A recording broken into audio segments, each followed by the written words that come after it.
Joel Turbor was back on the air doing visicasts, this time as a war correspondent, and he was enjoying his new role.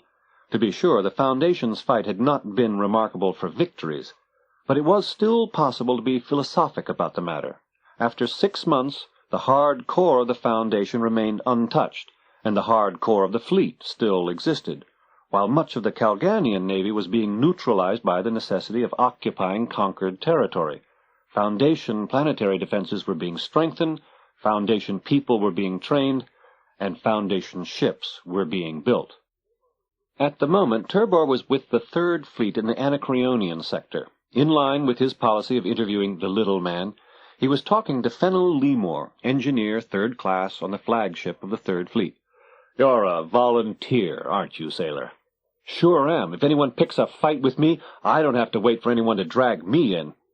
"You think we're going to win the war?" "Sure bet. Even if things get too bad, that's when I'd expect the Second Foundation to step in. We still got the Selden plan, and they know it, too." Turbor's lips curled a bit. "You're counting on the Second Foundation, then?" The answer came with honest surprise. "Isn't everyone?" After the visicast, a junior officer drew Turbor aside. We picked up a prisoner," he told Turbor. "Yes?" "Crazy little fellow. Claims to be a neutral. Diplomatic immunity, no less. We don't really know what to do with him. His name's Palver, something like that. And he says he's from Trantor. Don't know what in space he's doing in a war zone." Turbor was suddenly alive with suppressed excitement. He remembered quite well his last interview with Dr. Darrell, the day after the war had been declared, and Darrell's mention of the name Preem Palver. "Can I see him?" he asked the junior officer. "Space, I can't say. The old man, Captain Dixell, has him in his room for questioning. Everyone figures he's a spy." "You tell Dixell that I know him if he's who he claims he is. I'll take the responsibility." Preem Palver looked sadly about him, at the tall, skinny captain, at the even taller guard, and now at this new person, big and stout, with his collar open and no tie, who said he wanted to speak to him.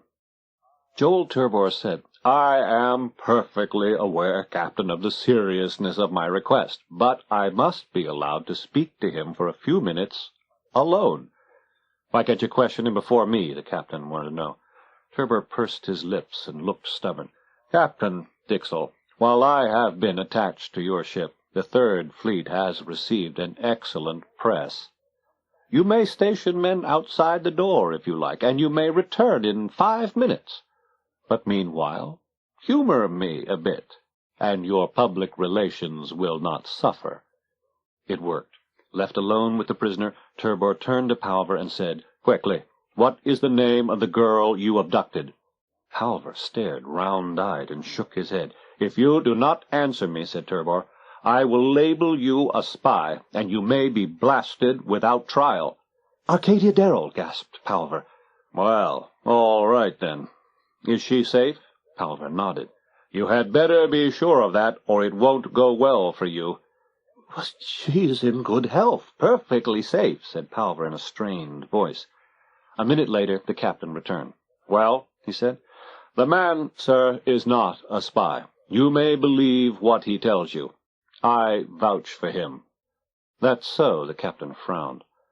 "Well, all right, but he can't leave now." "Why not?" asked Palver. "Because we're about to engage the enemy. After the battle is over, assuming we're still alive, we'll take you to Terminus." The Calganian fleet had detected the Foundation ships from an incredible distance and were themselves detected. Like little fireflies in each other's grand detectors, they closed in across the emptiness. The Foundation's admiral frowned and said, "This must be their main push. Look at the numbers. They won't stand up before us, though. Not if Commander Sen's detachment can be counted on." Commander Sen had left hours before, at the first detection of the coming enemy. There was no way of altering the plan now. It would work, or it wouldn't. But the admiral felt quite comfortable, as did the officers, as did the men. The Foundation fleet edged slowly backwards. Hours passed, and the fleet veered slowly off, teasing the advancing enemy slightly off course, then more so. In the minds of the Foundation strategists, there was a certain volume of space that must be occupied by the Calganian ships. Out from that volume crept the Foundationers, into it slipped the Calganians. Those that passed out again were attacked suddenly and fiercely. Those that stayed within were not touched. It all depended on the reluctance of the ships of Lord Stettin to take the initiative themselves, on their willingness to remain where none attacked.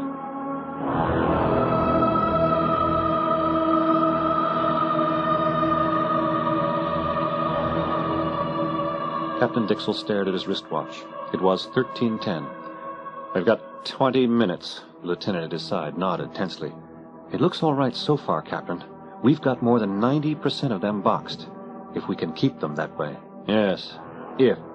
The Foundation ships were drifting forward again, very slowly, not quickly enough to urge a Calganian retreat, and just quickly enough to discourage a Calganian advance. The minutes passed. At 13:25, the Admiral's buzzer sounded in 75 front-line Foundation ships. Rapidly, they built up to maximum acceleration, moving toward the 300-ship Calganian fleet.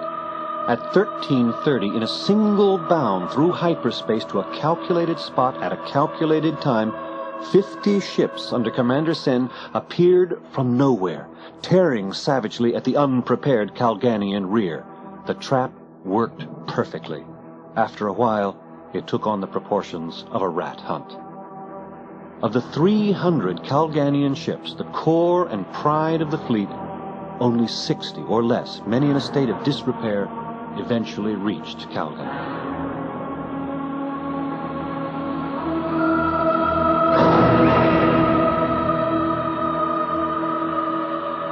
The Foundation loss was 8 ships out of a total of 125.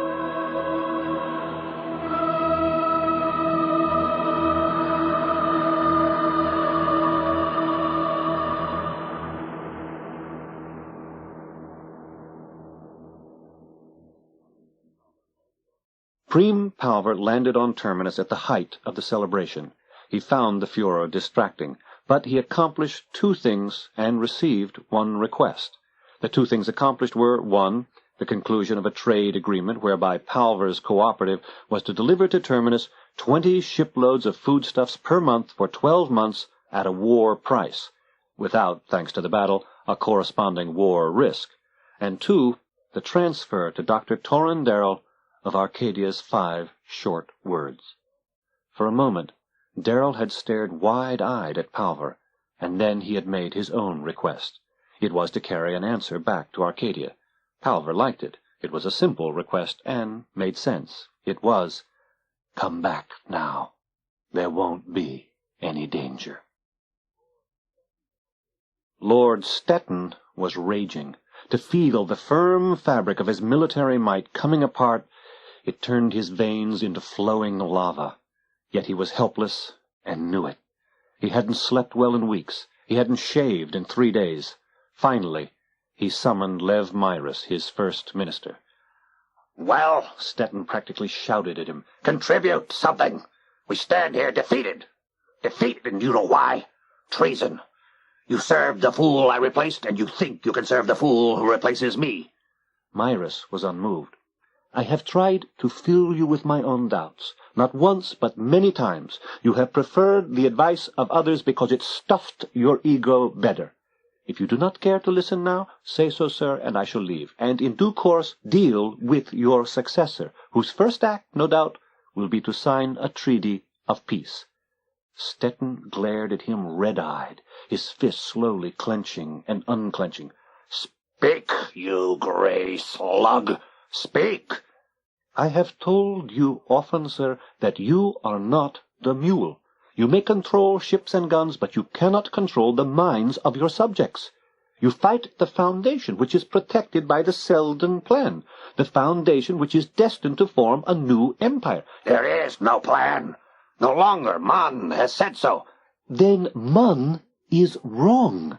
Nearly 400 years of history teach the fact that the Foundation cannot be beaten. Neither the kingdoms, nor the warlords, nor the old galactic empire itself could do it. The mule did it. Exactly, but he was beyond calculation, and you are not. And your own military know that you are not, and it has made them cautious. What of your own morale as Lord of Calgan, sir? You don't believe in the possibility of victory because you know that there is none.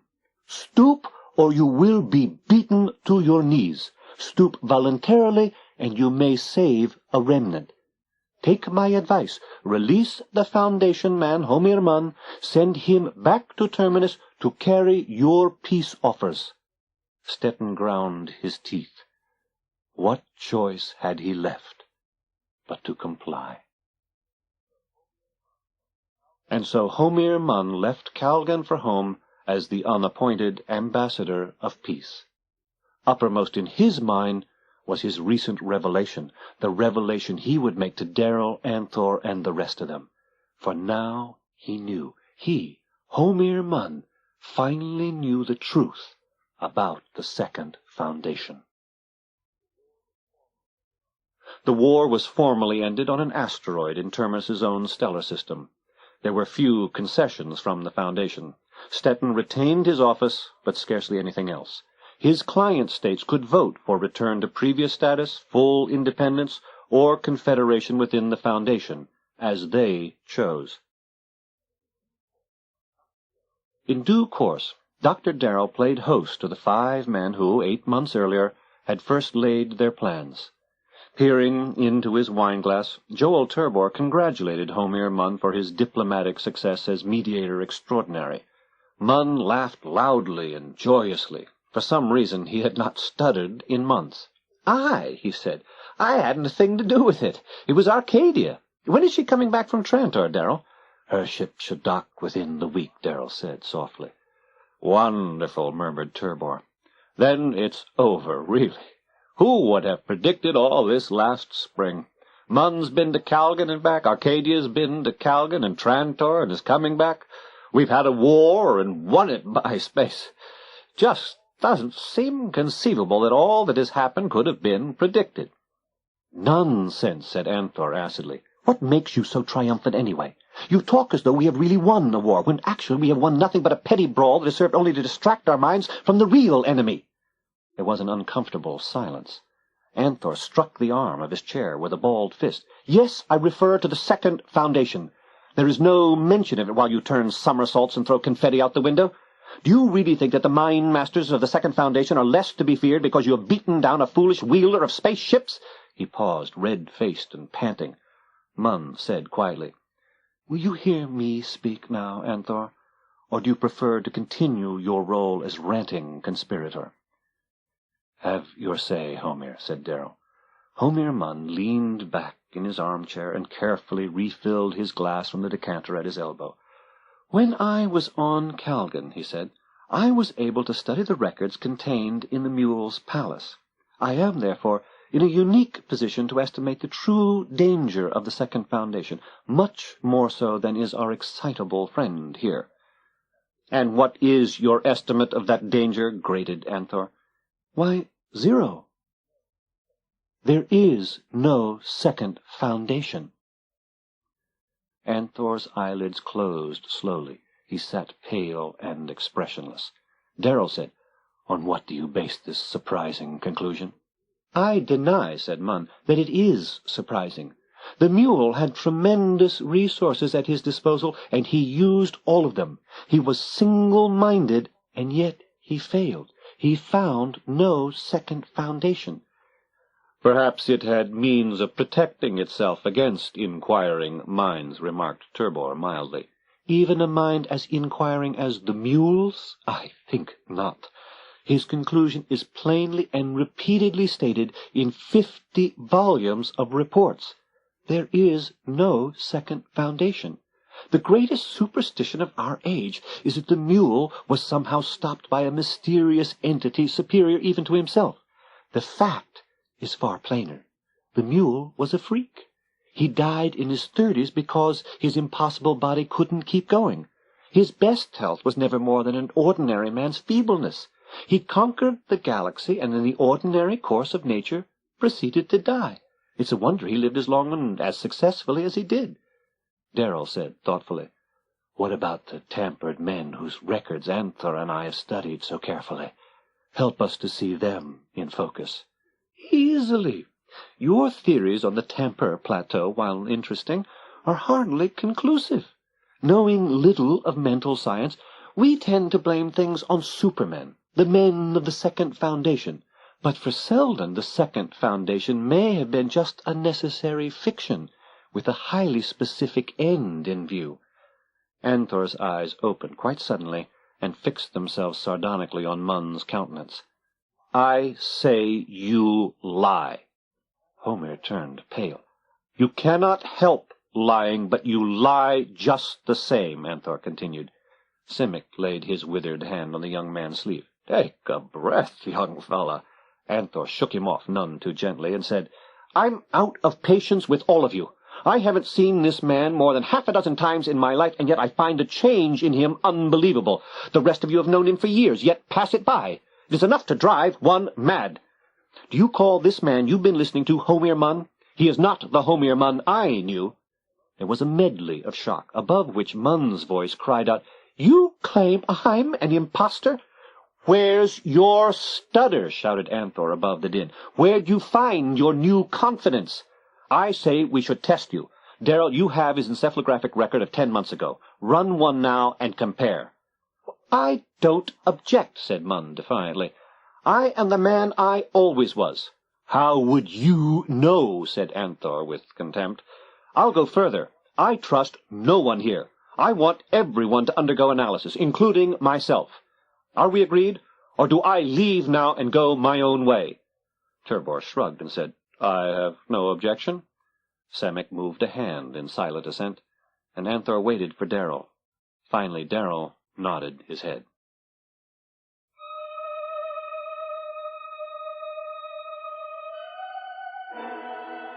Anthor went first, sitting in the reclining seat with brooding eyes. Afterwards the scanner threw old and new recordings onto the screen. "Satisfied?" asked Anthor. Darrell nodded curtly and took the seat himself. Simic followed him, and then Turbor.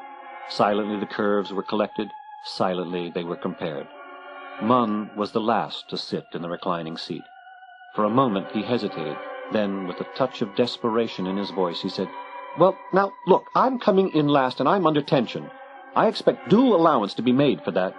"There will be," Darrell assured him. "No conscious emotion of yours will affect more than the primary waves of the frontal lobe, and they are not important." There was utter silence while Munn was in the chair. Then, in the darkness of the comparison, Anthor said huskily, "It's only a little tension. A coincidence, I suppose." "What's the matter?" asked Munn in a rising shriek. Darrell's hand was tight on the librarian's shoulder. "Quiet, Munn. You've been handled. You've been adjusted. By them." The light went on, and the others saw Munn making a horrible attempt to smile. You can't be serious, surely. There's a purpose to this. You're testing me." But Darrell only shook his head. No, Homer. It's true." The librarian's eyes filled with tears. "But I don't feel any different. I can't believe it." Then, with sudden conviction, "You're all in this together. It's a conspiracy. You're planning to kill me. By space, you're planning to kill me." With a lunge, Anthor was on him. There was the sharp crack of bone against bone, and Homer was unconscious. Anthor rose shakily and brushed his hair back. Turbor said, "How did you guess that there was something wrong with him?" Anthor said, "It wasn't difficult. You see, I happen to know where the Second Foundation really is." Successive shocks have a decreasing effect, so it was with actual mildness that Semic asked, "Are you sure? I mean, we've just gone through this sort of business with Munn." "This isn't quite the same," said Anthor. "I have known the answer from the time I learned that Arcadia had left for Trantor." Darrell raised his arm in sudden consternation. "What has Arcadia to do with it? What are you implying?" "Absolutely nothing that is not plain for everyone to see. Arcadia goes to Calgan, but then flees in terror. Lieutenant Dirige, our best agent on Calgan, is tampered with. Homir Munn goes to Calgan, and he is tampered with. The mule made Calgan his headquarters. But was that a matter of choice or necessity? At every turn we meet with Calgan. Calgan. Nothing but Calgan. The world that has somehow survived all the struggles of the galaxy. Your conclusion, then? Darrell demanded. It's obvious. Anthor's eyes were intense. The second foundation is on Calgan. Turbor laughed unpleasantly. I was on Calgan, Anthor. I was there last week. If there was any second foundation on it, I'm mad. Personally, I think you're mad. And I think you're a fat fool. What do you expect the second foundation to be, a grammar school? Take a look about you here on Terminus. We're at the center, the core of the first foundation, with all its knowledge of physical science. But the number of real scientists on Terminus, even on Terminus, can be numbered at less than 1% of the population. What then of the second foundation, where secrecy must be preserved at all costs? Doesn't it make sense that the cognoscenti would be utterly hidden, even from their own world? Of course we have supposedly beaten Calgan in a war, but what is the effect of that? Now, when the search is on once more for the second foundation, where is the last place we'll look? Right, Calgan. Look, broke in Semic, there's something I don't understand. Harry Seldon said he had established the two foundations at opposite ends of the galaxy. Calgan isn't the opposite end of the galaxy. Anthor seemed annoyed. That's a minor point. Seldon was probably covering up to protect the second foundation, that's all. Darrell cleared his throat. Look here, Munn has woken up. How do you feel, Munn? Rotten, said Munn sulkily. But I heard that last part about Calgan being the second foundation. There's something I want to ask this bright young thing here. Suppose Calgan is the second foundation. Who on Calgan are they? How are you going to find them? How are you going to tackle them if you find them? Ah, said Darrell, I think I can answer you, Homer, strangely enough.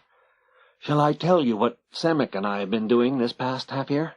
It may give you another reason, Anthor, why I was anxious to remain on Terminus all this time.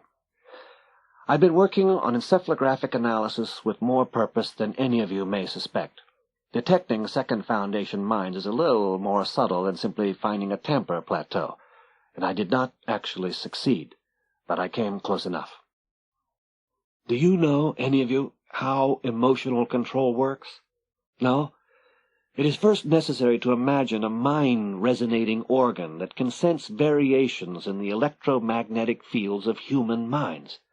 From there, it is an easy step to imagining a similar organ which orients with its stronger field a weaker mind, much as a strong magnet orients the atomic dipoles in a bar of steel, and leaves them magnetized thereafter.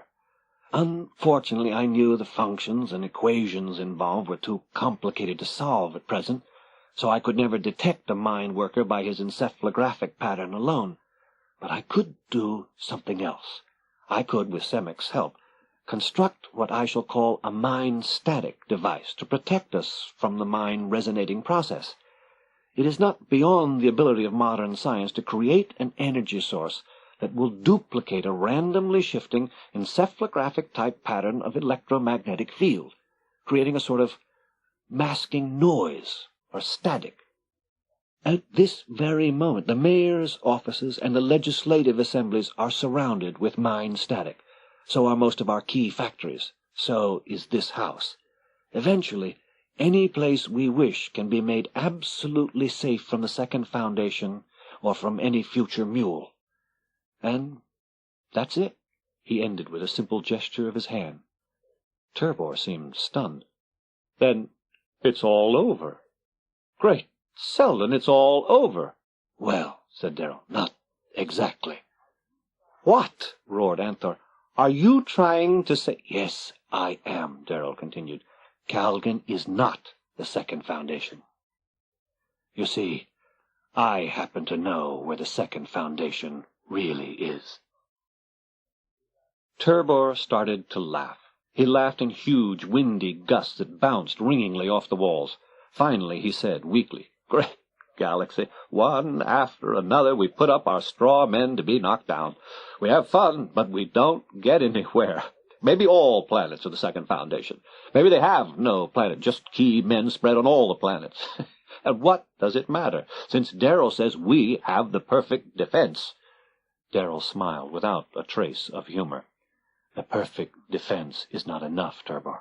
My mind-static device is only something that keeps us in the same place. We cannot remain forever with our fists doubled, frantically staring in all directions for an unknown enemy. And there is a specific world on which the enemy exists. Get to the point, said Anthor warily. What's your information? Arcadia, said Darrow, sent me a simple message. A circle has no end. Do you see? No, said Anthor stubbornly, and he spoke quite obviously for the others. Listen to me. Harry Seldon wasn't lying when he said he located the second foundation at the opposite end of the galaxy. But what is the other end? The galaxy is a flat, lens-shaped object. A cross-section along the flatness of it is a circle, and a circle has no end, as Arcadia realized. We, the first foundation, are located on terminus at the rim of that circle. We are at an end of the galaxy by definition. Now follow the rim of the circle and find the other end. Follow it, follow it, follow it, and you will find no other end. You will merely come back to your starting point, and there you will find the second foundation. There, repeated Anthor. Do you mean here? Yes, I mean here, cried Darrow energetically. Where else could it possibly be? It's the old principle of the most obvious place being the least suspicious. Here we are with our plots and our schemes, thinking that we are keeping our secrecy, when all the time we are in the very heart and core of our enemy's stronghold. It's humorous. Anthor did not remove the skepticism from his face. You honestly believe this theory, Dr. Darrow? I honestly believe it. Then please tell me why we have been permitted to proceed all this time without molestation. Without molestation? Who told you we were not molested? You yourself showed that Munn has been tampered with. What makes you think we sent him to Calgan in the first place entirely of our own volition, or that Arcadia overheard us and followed him on her own volition? We have been molested without pause, probably. But now we have the mind-static device. We can fight back. We can set up artificial electromagnetic patterns unendurable to the minds of second foundationers. Really, said Anthor with the beginnings of enthusiasm, I would like to see this device. But naturally, Peleus, Anthor, said Darrow with a tight smile. He opened his jacket, revealed a device swinging from his belt, and turned the intensity knob to maximum.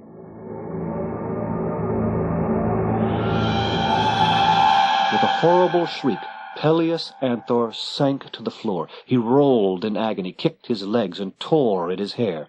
Darrow, somber, turned the knob back to 0. Anthor twitched feebly and lay still. "Help me lift him onto the couch," said Darrow.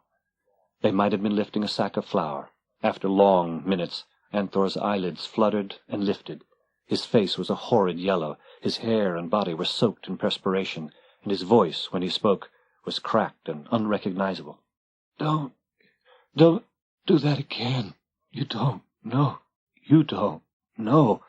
"We won't do it again," said Darrow, "if you will tell us the truth. You're a member of the Second Foundation, aren't you?" "Yes, I am a member of the Second Foundation."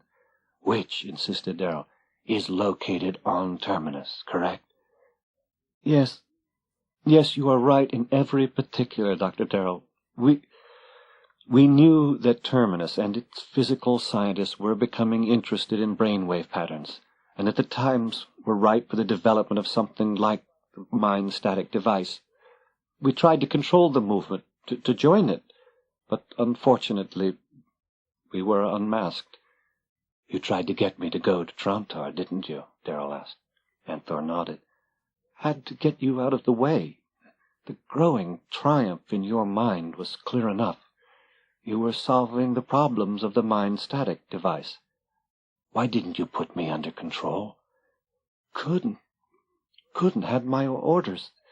We were working according to a plan, like Selden's plan." He was talking in anguished pants. He twisted his head from side to side in a restless fever. "Besides, if we controlled you, someone else invent device. No use. Had to control times, more subtle. First speaker's own plan didn't work." He ran down. Darrell shook him roughly. "You can't sleep yet. How many of you are there?" "What? What's it? Oh, not many. Be surprised.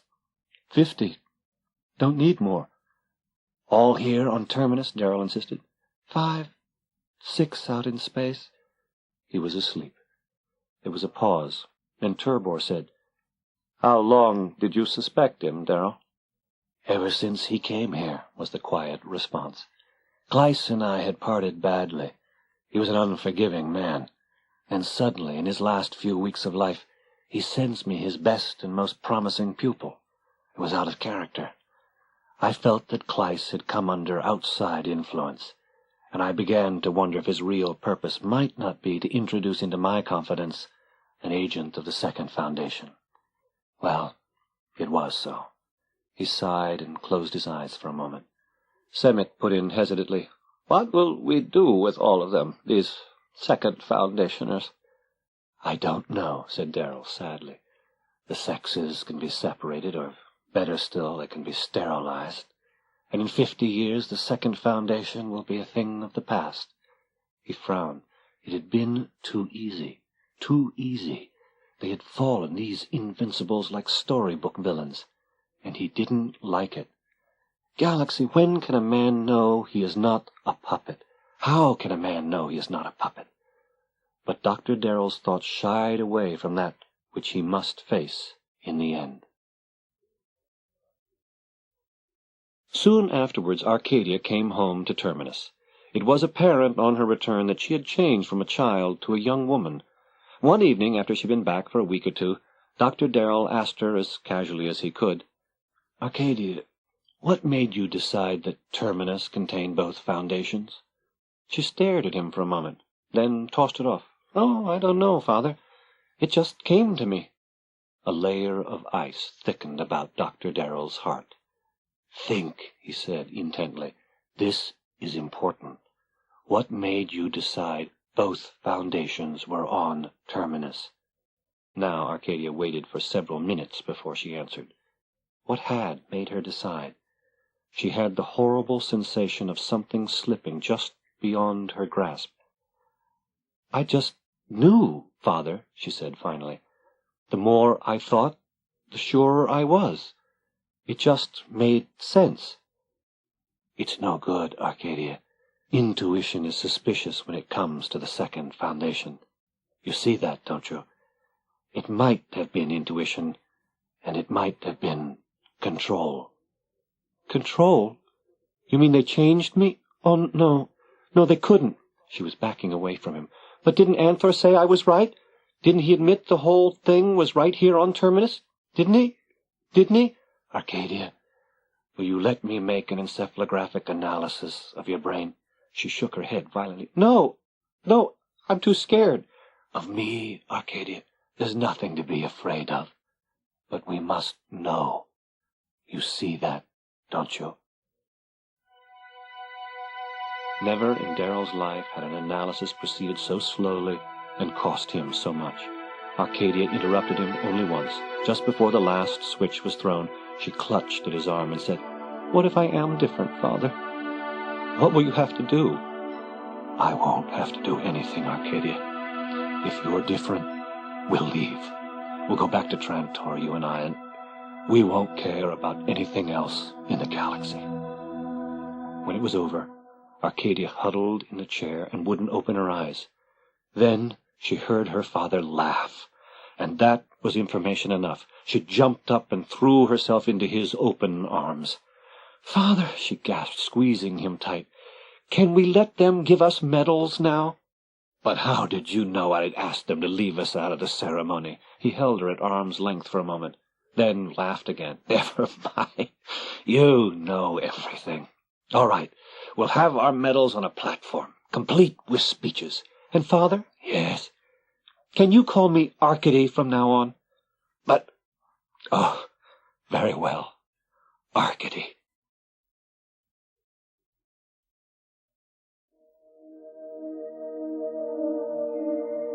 The first speaker looked at the student. 50 men and women, he said. 50 martyrs. They knew it meant death or permanent imprisonment, but they brought the plan through because they loved the greater plan. Yes, Speaker. Tell me what happened in your own words. Yes, Speaker. The young man marshaled his thoughts. It was necessary for the men of the first foundation to be thoroughly convinced that they had located and destroyed the second foundation. Yes, and the purpose of the Calganian War? To show the foundation that they could beat a physical enemy, to wipe out the damage done to their self-esteem by the mule. Yes, but you are insufficient in your analysis. Remember, the population of Terminus regarded us with distinct ambivalence. They hated and envied our supposed superiority, yet they relied on us implicitly for protection. If we had been discovered and destroyed before the Calganian War, it would have meant panic throughout the Foundation. They would never have found the courage to stand up to Stettin. The student nodded his understanding. And now? The course of history will proceed without deviation in the direction indicated by the plan? Unless further accidents, unforeseen and individual, occur. And for that, said the student, we will exist. Except, there is one facet of the present state of affairs that worries me, Speaker. The first foundation is left with the mind-static device, a powerful weapon against us. A good point. But they have no one to use it against. In a century it will become a sterile device, just as encephalographic analysis will become a sterile science. Well, the student calculated for a moment. I suppose you're right. But what I want you most to realize, young man, for the sake of your future in the Council, is the consideration given to the individual promptings forced into our plan in the last decade and a half. Knowledge had to be supplied to the young girl, Arcadia. But when can an individual be placed under control without showing it? Where there is no previous emotional bias to remove. In other words, when the individual is a new-born infant with a blank slate of a mind. Arcadia Durrell was such an infant here on Trantor almost 15 years ago, when the first line was drawn into the structure of the plan. She will never know that she has been controlled, and will be all the better for it, since her control involved the development of a precious and intelligent personality. The first speaker laughed shortly. It is the irony of it all that is most amazing. For 400 years, so many men have been blinded by Selden's words, the other end of the galaxy. Yet our greatest danger lay in the fact that it was possible to locate the second foundation by application of physical modes of thought. The galaxy, you know, is not simply a flat ovoid, nor is the periphery a closed curve. Actually, it is a double spiral, with at least 80% of the inhabited planets on the main arm. Terminus is at the extreme outer end of the spiral arm, and we are at the other, since what is the opposite end of a spiral? Why, the central regions. But that is trifling. Harry Selden was a social scientist, not a physical scientist. He would never limit his thoughts to a map when discussing the opposite ends of the galaxy. The first foundation was at the periphery, where the original empire was weakest, where its civilizing influence was least. The social opposite end of the galaxy would be the place where the original empire was strongest, where its wealth and culture and civilizing influence were most strongly present. Here, at the center, at Trantor, capital of the empire of Selden's time. It is so inevitable. Trantor is where Selden's group had worked, where the data of decades had been accumulated. It was the purpose of the second foundation to protect the plan against enemies, and it was here, in the form of the dying empire, that the greatest threat to the Selden plan existed.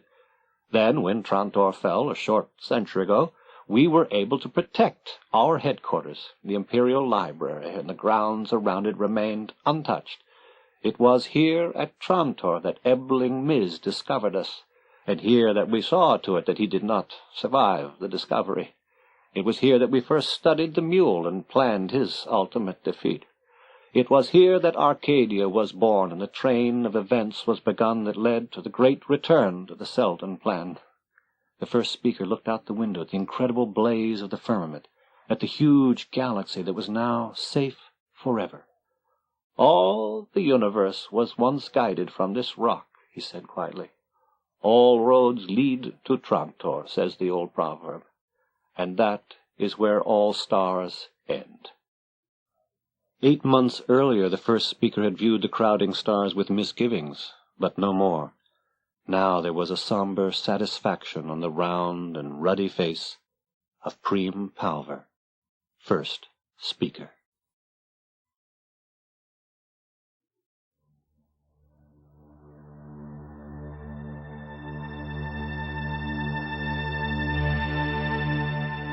This is David Dukes. We hope you've enjoyed this double-day production of Second Foundation by Isaac Asimov. It was produced by David Rapkin, directed by Bob Walter, abridgment by Peter Michaelos. This program is copyright 1991 Bantam Audio Publishing. All rights reserved.